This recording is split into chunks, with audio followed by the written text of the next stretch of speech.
જય જવાન જય કિસાન। તો આજે તારીખ છે 16 ને 10મો મહિનો અને અમે આજ ડુંગળી જોવા આવ્યા છે કે કેટલી હાઈટ થઈ છે। પપ્પાને બે જુઓ ડુંગળી બહુ સારી થઈ છે। જો કોઈ કહે ના કે 16 દિવસની ડુંગળી છે। જો લાઈનથી લાઈન ઉગીને તૈયાર થઈ ગઈ છે। અને અમારા ફાર્મ હાઉસમાં જો ઘણા લોકો એમ કહે છે કે તમે ડુંગળીનું પિયત કઈ રીતે કરો છો, તો પિયત આપણે આ ફુવારાથી કરવામાં આવે છે। જો આજે આખા ખેતરનો રાઉન્ડ મારવાનો છે લગભગ। તમારા લોકોને જો હવે 1 મહિનાની સરળ ખેતી કરવી હોય તો પણ કરી શકાય છે।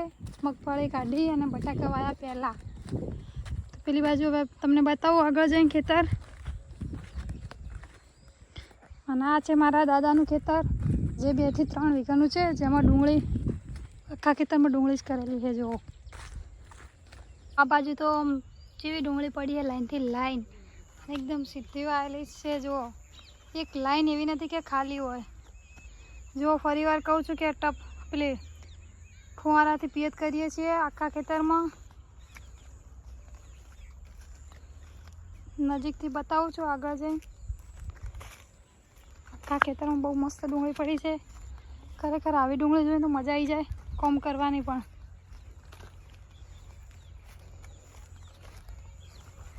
જો આ છે નજીકથી ડુંગળી, જુઓ કેવો મસ્ત ગ્રીનરી વાળો કલર છે।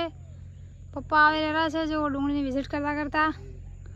મસ્ત બનાવી 18 દિવસની થઈ છે। તો અમારી ડુંગળી લાઈવ બતાવી તમને કેવી લાગી એ પણ કહેજો। જો વધારે માહિતી પપ્પા આપશે આપણે।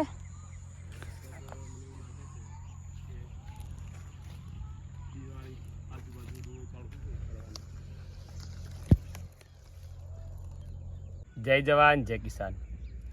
ડુંગળીને આજે 18 દિવસ થયા છે। પેનલબેન તારીખ શું છે આજે? 16 તારીખ છે આજે। હવે 16 તારીખ અને 28 તારીખે વાવી હતી એ આપ સૌ જાણો છો। 16 તારીખ છે અને 10મો મહિનો છે। અમારી ગણતરી છે કે હવે ડુંગળી અમે 25 દિવસ પછી તરત ઉખાડી દેવાની છે। ખાલી 7 દિવસે રાહ જોવાની છે। ડુંગળી ખરેખર આ વખતે જબરદસ્ત અને આ બધું અમારા પરિવારની મહેનત તો છે જ, પણ આપ સૌની દુઆ પણ કામ આવ્યું લાગે છે। બધાએ સૂકી ડુંગળી શું કરશો? જો આ સૂકી ડુંગળી એના તમારી હાજરીમાં તો ઉખાડું છું। હા જો જે આપણે આ ગોઠીઓ વાવ્યો હતો ને આ એ હવે ટોટલ સડવાની તૈયારી છે। આ રીતે સડી જશે। આ જો આ બધું સડી જશે હવે થોડા દિવસોમાં, 4-5 દિવસમાં પછી આ રીતે ડુંગળી થઈ જશે।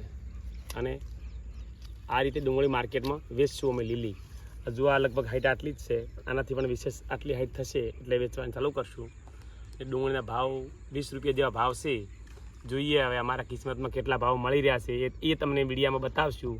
ડુંગળી હાઈટ લેવડાવવા માટે કેલ્શિયમ નાઇટ્રેટ આપવું, ડુંગળીમાં ખાસ કરીને નિંદામણ નહીં રાખવું, માઇક્રોરાજા સમયસર આપવું, થોડું સલ્ફર આપવું, બસ।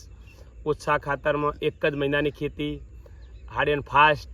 તો હું તો કહું ખરેખર જેના વિસ્તારમાં માર્કેટ સારું એમને ખેતી કરવી જોઈએ। અમુક નુકસાન પણ આવે છે ભાઈ, પણ અમને આ ડુંગળી અમારી જમીનમાં બહુ જો અમારી જમીન પણ આવી છે। જો હા જો એટલે અમારી જમીન બહુ માફક આવે છે। અમે ફુવારાથી પિયત આપીએ છીએ। કોઈ પણ લોકોને હજુ પણ સારી ખેતીઓ કરવી હોય તો અમારા ઇન્સ્ટાગ્રામ આઈડી, યુટ્યુબ અને બધું ફોલો અને ફેસબુકને પણ ફોલો કરતા રહેજો। બહુ મજા આવશે। ઓનલી ફોર હું તો એવું માનું છું કે ખેતી સિવાય ઇન્ટરેસ્ટ ન રાખવો જોઈએ। જેને ખેતીમાં પ્રગતિ કરવી હોય એ 100% 1-2 વીઘા શાકભાજી વાવવાની શરૂઆત કરે। 100% નફા નુકસાન થશે પણ સફળતા જરૂર મળશે। અને આજના યુગમાં જેટલા તમે કામથી વ્યસ્ત રહેશો એટલી જીવન જીવવાની મજા આવશે। સારી મહેનત કરો, ખૂબ પ્રગતિ કરો। બધાને શુભકામનાઓ। જય જવાન જય કિસાન। તો ફાઇનલી ગાઈઝ અમે તમને ડુંગળી અમારી બધી બતાવી દીધી કઈ રીતે વાયેલી છે ને કઈ રીતે પાવા છે। પપ્પે પણ ઘણી બધી માહિતી આપી દીધી છે। આમ તો અમે 1 મહિનામાં જ ડુંગળીની ખેતી કરીએ છીએ, પણ આ વખતે પપ્પા એવું કહે છે કે 26-27 દિવસમાં ઉખાડી નાખી છે। તો 26-27 દિવસમાં તો હવે ઘણા દિવસ રહ્યા નથી, 7 થી 8 દિવસ રહ્યા છે। તો 8 દિવસ પછી પણ અમે તમને ડુંગળી બતાવશું કે કઈ રીતે ઉખાડે છે, પેકિંગ કઈ રીતે કરે છે, કઈ રીતે માર્કેટમાં જાય છે। તો જોતા રહેજો અમારી ડુંગળીની ખેતી ને અમારા વિડીયા। અને કેવી લાગી ડુંગળીની ખેતી એ પણ કોમેન્ટ કરજો। અને તમારે ડુંગળીની ખેતી હોય કરેલી, કોઈ પ્રોબ્લેમ હોય તો પણ અમને કોમેન્ટ કરીને જણાવી શકો છો। જય જવાન જય કિસાન।